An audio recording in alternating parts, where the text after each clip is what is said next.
আপনি, আমি কিংবা পরিবারের অন্যান্য ছোট সদস্য কারোই কিন্তু রোজ রোজ একই রকম নাস্তা খেতে একদমই ভালো লাগে না। আজকে একটা ভিন্ন ধর্মীয় দারুণ স্বাদের একটা ব্রেকফাস্ট রেসিপি শেয়ার করব, যেটা কিনা আপনারা বাচ্চাদের স্কুলে টিফিন কিংবা বিকেলের নাস্তায় তৈরি করে নিতে পারেন। খুবই সহজ ও সিম্পল একটা ব্রেকফাস্ট রেসিপি, বাট খেতে কিন্তু অসাধারণ হয়। চলুন ঝটপট মূল রেসিপিটা দেখে নেওয়া যাক। নাস্তাটা তৈরি করার জন্য প্রথমে আমরা একটা পুর রেডি করে নিব। আমি প্যানে 1 টেবিল চামচ পরিমাণে তেল দিয়ে দিয়েছি, আর এখানে আমি নিয়ে নিচ্ছি 1/2 কাপ পরিমাণে পেঁয়াজ কুচি, কাঁচামরিচ কুচি দিয়ে দিচ্ছি 2 থেকে 3টা, তবে ঝাল যার যার পছন্দ মতো বাড়িয়ে বা কমিয়েও নিতে পারেন। নেড়েচেড়ে পেঁয়াজ কুচিটাকে কিছুটা সময় ভেজে নিব, তবে ভেজে কিন্তু একদম বাদামি করে ফেলা যাবে না। জাস্ট অপেক্ষা করছি পেঁয়াজ কুচিটা যেন কিছুটা সফট হয়ে আসে। এই পর্যায়ে আমি দিয়ে দিচ্ছি ঝুরি করে নেয়া 1 কাপ পরিমাণে মুরগির মাংস। আমি রান্না করা মুরগির মাংসটাকে এভাবে ঝুরি ঝুরি করে নিয়েছি। গরম মশলার গুঁড়ি দিয়ে দিচ্ছি 1/4 টিস্পুনের মতো, আর সেই সাথে দিয়ে দিচ্ছি স্বাদ মতো লবণ। তবে লবণটা বুঝে দিবেন, যেহেতু রান্না করার সময় আমরা লবণ দিয়েছিলাম, আর এটা যেহেতু রান্না করা মাংস, সেই ক্ষেত্রে লবণটা কিন্তু বুঝে দিতে হবে। থেকে 2 মিনিটের মতো জাস্ট আমি এই পুরটাকে ভেজে নিব। যেহেতু রান্না করা মাংস, খুব বেশি সময় কিন্তু এটা রান্না করার প্রয়োজন নেই। তো আমার ভেতরের পুরটা কিন্তু রেডি হয়ে গেছে। এই পর্যায়ে আমি পুরটাকে অন্য একটা পাত্রে ট্রান্সফার করে ঠান্ডা করে নিব।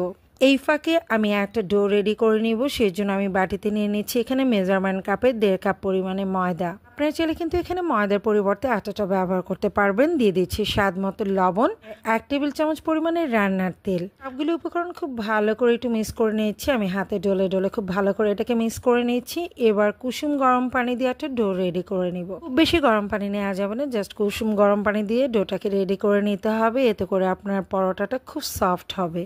তো ডোটা কিন্তু রেডি হয়ে গেছে। এবার এখান থেকে পরিমাপ মতো ডো নিয়ে আমি রুটি আকারে বেলে নিচ্ছি। একটা পাতলা সাইজের রুটি রেডি করে নিব। খুব বেশি পাতলাও না, আবার একেবারে মোটা হবে না। আপনারা রুটির পুরুত্বটা দেখে নিশ্চয়ই বুঝতে পারছেন। এবার রুটির সাইডটাতে কিছুটা সামান্য পরিমাণে পানি লাগিয়ে নিচ্ছি, অর্থাৎ রুটির চারপাশে আমি পানি লাগিয়ে নিচ্ছি। এই পুরটা আমি রেডি করে রেখেছিলাম, সেখান থেকে পরিমাণ মতো পুর নিয়ে আমি স্প্রেড করে নিচ্ছি। আপনারা আপনাদের পছন্দ মতো বাড়িয়ে বা কমিয়ে যেমন চান এভাবে কিন্তু স্প্রেড করে নিতে পারেন, অর্থাৎ আপনার পুর বুঝে আপনার পুরটা দিয়ে নেবেন। এবার সেম আরও একটা এরকম পাতলা রুটি আমি আগে থেকে বেলে রেখেছিলাম, সেটা দিয়ে এটাকে কভার করে নিচ্ছি।